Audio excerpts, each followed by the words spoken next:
नमः शंभवाय च मयो भवाय च नमः शंकराय च मयस्कराय च नमः शिवाय च शिवतराय च। प्यारे मित्रों, जय श्री राम, जय माता दी।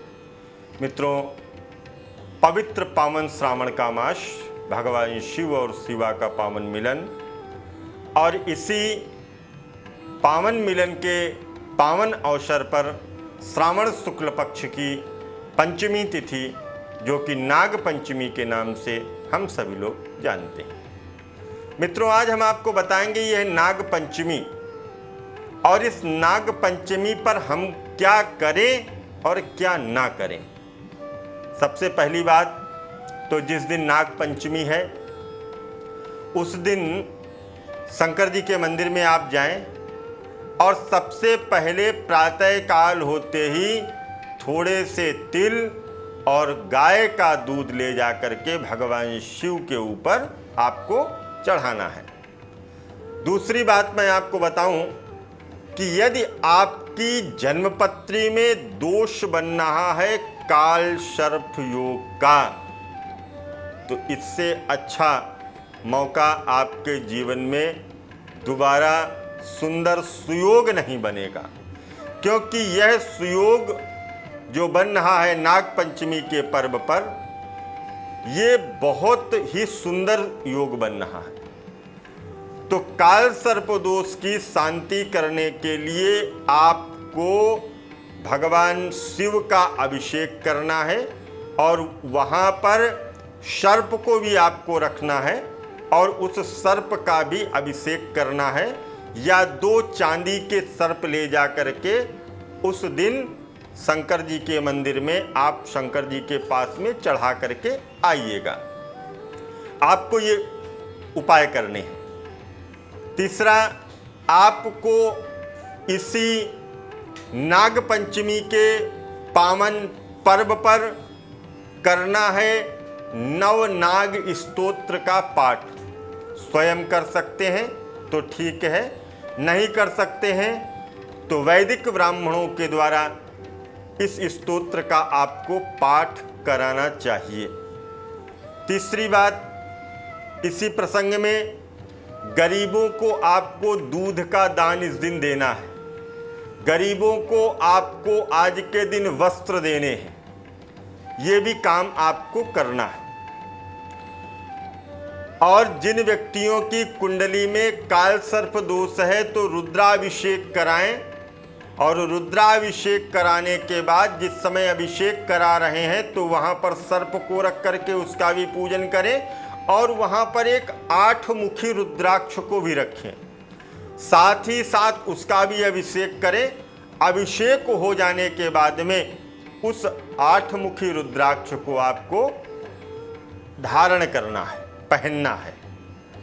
इसके साथ साथ जिनकी जन्म कुंडली में राहु नीचस्थ है, या राहु के माध्यम से गुरु चांडाल योग बना हुआ है, ऐसे जातकों को आज के दिन राहु का जप कराना चाहिए।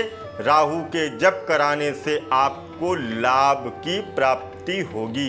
ये हमको नाग पंचमी के दिन करना है। अब हम बात करेंगे नाग पंचमी के दिन हमको क्या नहीं करना है।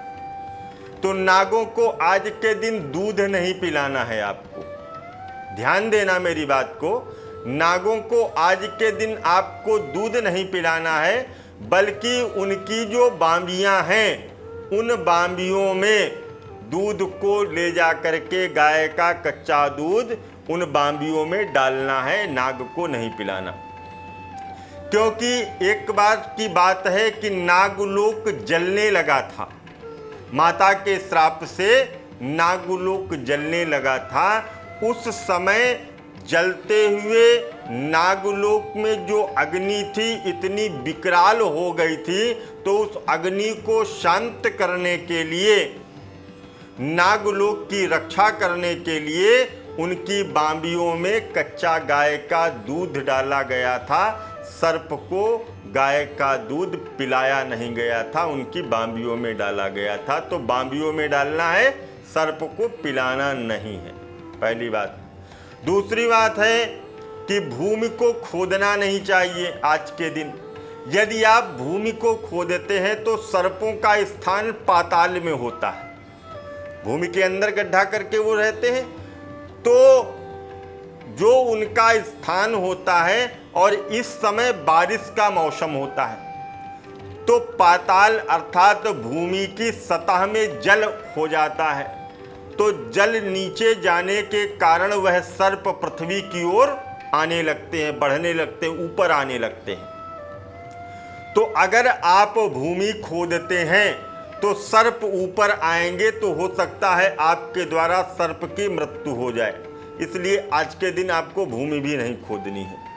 और इसके साथ साथ आपको आज के दिन हरी सब्जी, अर्थात जैसे खेत में जाकर के हरी सब्जी को काटते हैं, तो वो भी नहीं करना चाहिए, क्योंकि जल जब बारिश होती है तो सर्प पेड़ में छिप जाते हैं, पौधों में छिप जाते हैं। उस समय हो सकता है कि वह सर्प किसी न किसी रूप में उस पेड़ में बैठे हों, उन पत्तों में छिप करके बैठे हों, और आप सब्जी काटने के लिए गए हों और वह आपको डंस लें। इसलिए आज के दिन बचना चाहिए। और इस दिन बार बार भोजन भी नहीं करना चाहिए, एक बार ही आपको भोजन करना चाहिए। तो अगर आप इन विधानों को करते हैं तो आपके जीवन में लाभ ही लाभ होगा, आपके जीवन में मंगल ही मंगल होगा। और मित्रों, करना सभी को एक उपाय जरूर है। 1 बार, 11 बार, 21 बार, 51 बार, 108 बार कम से कम इस तरह से नाग गायत्री का पाठ शिव मंदिर में जाकर के आपको जरूर करना है। कहना क्या है?